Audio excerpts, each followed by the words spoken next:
In this video, we are going to talk about Podium, specifically lighting within Podium. Now within Podium, you have two basic types of lights. You have Omnis and LEMs. Alright, so I'm going to use this basic interior model to demonstrate each of those and how one might use them for highlighting an interior space, as well as using them for specific light fixtures. So let's begin. The first one that I'm going to discuss is an Omni Light. To place in an Omni Light, we're going to go to the Podium toolbar, and I'm going to click on the light bulb right here. And what it's going to ask me to do is place it somewhere on my model. Okay, so I'm going to find a surface in which to place this on. I normally like to place mine on the floor first off. And if I zoom in on it, you'll see what it looks like. And what I'm going to do is take that and move it up in the blue axis. And again, if I hold down Shift, it's going to lock that blue axis in so I can reference other points within my model. So I just want you to pull it up, midway up, so it's hovering right there in the space. Now the way the Omni Light works, people also call it a point light, because it's one point in space. It operates much like a light bulb, in that it's going to shine light in all directions, and therefore cast shadows in all directions, and it's going to illuminate that space. So let's go ahead and just test render this. I'm going to click right there. This part I'm going to speed up.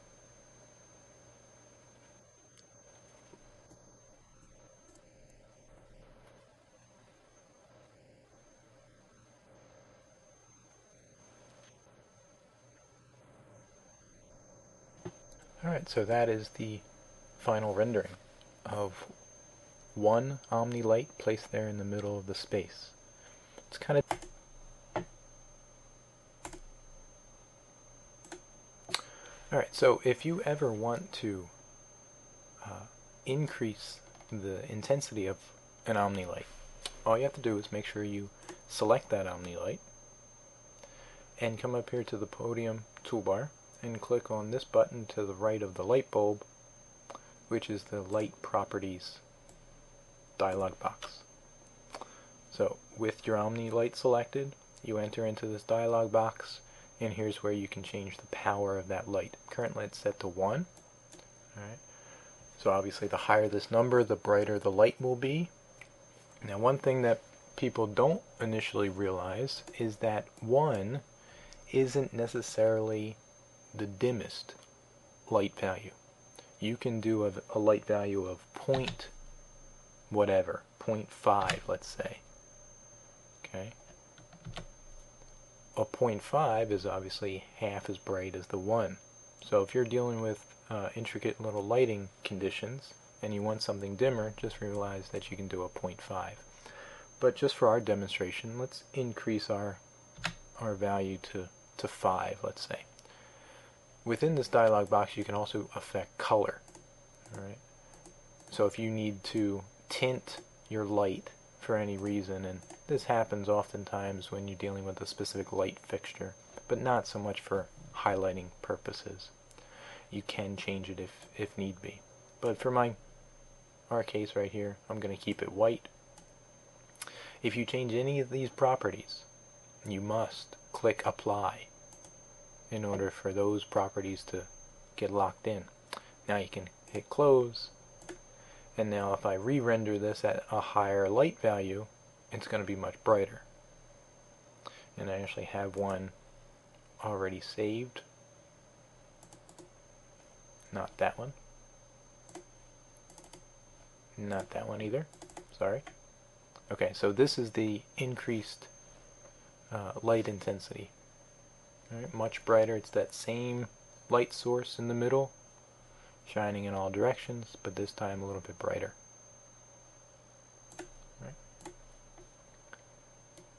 Now, one thing to keep in mind when placing in Omni Lights, I'm going to get rid of that other one. If you place in an Omni Light and you move it too close to a wall or too close to, let's say, the ceiling,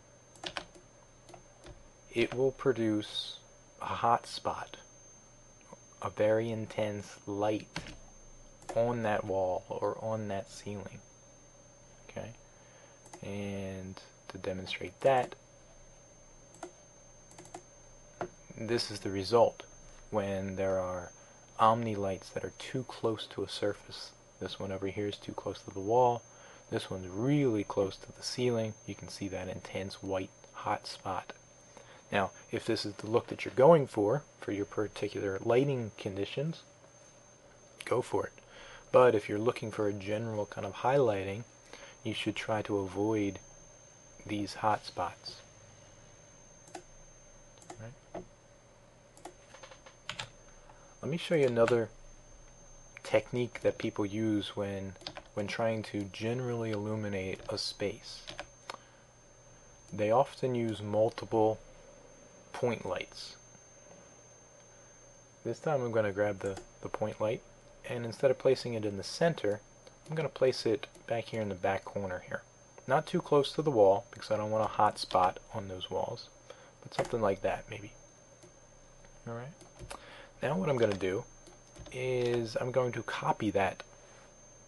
Now it's a group, so it operates just like anything else in SketchUp, in that if I'm in the Move tool, I can tap the Control key, turn it into a copy command. Now I can pick this thing up and move it in the green direction. What I'm going to do is copy it all the way over here to the other side of the room, and again, not too close to the wall. Keep it away. Right. So now I want a couple more in between. So I'm going to press the slash button, which is with the question mark button on my keyboard, and type in 3. So it puts 2 more evenly spaced, okay, in between. Alright, so I have this one and 3 more just like it.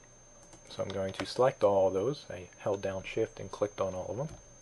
And now what I'm going to do is copy them this way.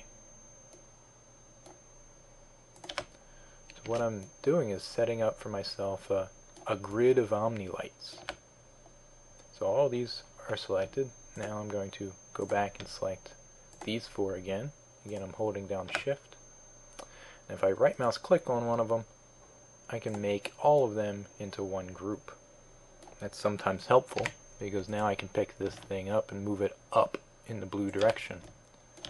And I'm going to place it kind of halfway up. And so I have this grid of Omni Lights. And now if I render it, what it's going to do is produce a nice consistent illumination. And I have this one to demonstrate that. So this was the result of several Omnis kind of spaced out evenly, all of them with the intensity of 1, to give a nice general illumination to the space.